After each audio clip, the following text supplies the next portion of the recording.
Hi friends, இன்றைக்கி நம்ம கிச்சனில் பேக்கரியிலலாம் வாங்குவோம் இல்லையா பக்கோடா, மொறு பக்கோடா, அதை எப்படி நம்ம வீட்டிலையே ஈஸியாக செய்கிறது அப்படின்னு நம்ம பார்க்கலாம்.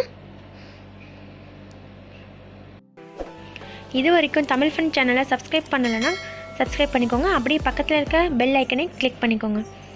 அப்போ தான் நாங்கள் போடுற வீடியோஸ் உங்களுக்கு உடனுக்குடனே வரும். இப்போ ஒரு பவுலில் 1 கப் அளவு கடலை மாவு, 1/2 கப் அளவு அரிசி மாவு,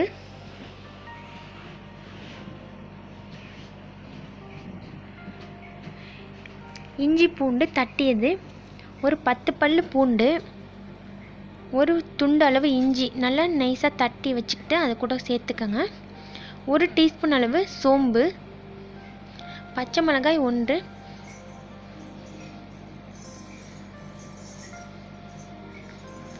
கொத்தமல்லி கருவேப்பிலை 1 கைப்பிடி அளவு நல்லா பொடியாக நறுக்கி அது கூட சேர்த்துக்கோங்க. இப்போ நம்ம 200 கிராம் அளவு வெங்காயம், 1 கப்பு மாவுக்கு 200 கிராம் பெரிய வெங்காயத்தை இந்த மாதிரி நீளமாக கட் பண்ணி அது கூட சேர்த்துக்கோங்க.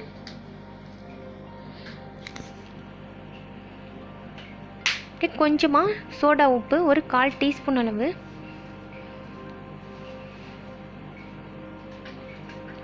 உப்பு தேவையான அளவு,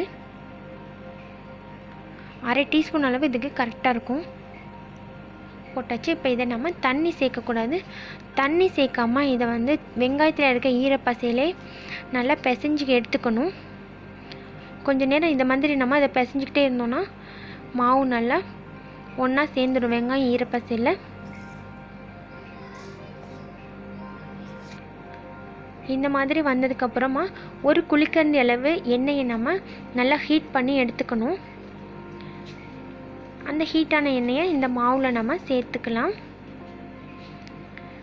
சேர்த்துட்டு ஒரு 5 நிமிஷம் இந்த எண்ணெய் லைட்டாக ஆறுனதுக்கப்புறம் நம்ம இதை திரும்பவும் நல்லா பிசையணும். இதை நல்லா இந்த மாதிரி அழுத்தி பிசைஞ்சு வச்சிடலாம். இதை நம்ம ஊற வைக்கணும்னு அவசியம் கிடையாது. பிசைஞ்ச உடனே நம்ம இதை ஆயிலில் ஃப்ரை பண்ணிடலாம். கடையில் வைக்கிற அதே சுவையை விட அதை விட இன்னும் கூட சுவையாகவே இருக்கும் இந்த பக்கோடா. நம்மளுக்கு 1 வாரம் வரைக்கும் கூட இந்த பக்கோடா நம்மளுக்கு கெட்டு போகாதுங்க. நம்ம என்ன இதில் தண்ணி சுத்தமாக ஒரு சொட்டு தண்ணி கூட இதில் நம்ம சேர்க்கல. இந்த மாதிரி பதத்துக்கு நம்மளுக்கு வந்துடும். இதை இப்போ நம்ம ஆயிலில் நல்லா ஃப்ரை பண்ணி எடுத்துக்கலாம். ஸ்டவ் ஆன் பண்ணி எண்ணெயை வச்சுருங்க. எண்ணெய் நல்லா ஹீட் ஆனதுக்கப்புறம் ரொம்ப அடுப்பு ஃபுல்லாக இருக்க வேணாம், மீடியமாக வச்சுட்டு இந்த பக்கோடா மாவை எடுத்து நம்ம கொஞ்சம் கொஞ்சமாக எடுத்து எண்ணெயில் போட்டுடலாம். இது ஒரு நல்ல ஷேப் பண்ணி நம்ம போடணும்னு அவசியம் கிடையாது. நம்ம கையில் எடுத்து இந்த மாதிரி போட்டாலே நம்மளுக்கு பக்கோடாவோட ஷேப் நல்லா கிடைச்சிரும்.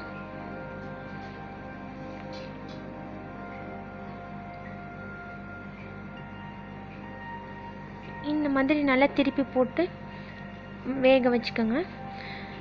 நல்ல மழை பெஞ்சிட்ருக்க டைமில் சுட சுட இந்த பக்கோடா செஞ்சு கொடுத்தோன்னா எல்லாத்துக்குமே ரொம்ப பிடிக்கும். குழந்தைங்கள்லேருந்து பெரியவங்க வரைக்கும் ரொம்ப விரும்பி சாப்பிடுவாங்க. இப்போ கோல்டன் ப்ரௌன் ஆனதுக்கப்புறமா இதை நம்ம எடுத்துடலாம். நம்மளுக்கு சூடான சுவையான பக்கோடா வீட்டிலையே சூப்பராக தயாராகிடுச்சுங்க. எல்லோரும் வீட்டில் கண்டிப்பாக ட்ரை பண்ணி பாருங்கள். இந்த வீடியோ உங்களுக்கு பிடிச்சிருந்துச்சுன்னா லைக் பண்ணுங்கள், ஷேர் பண்ணுங்கள், கமெண்ட் பண்ணுங்கள். தேங்க்யூ.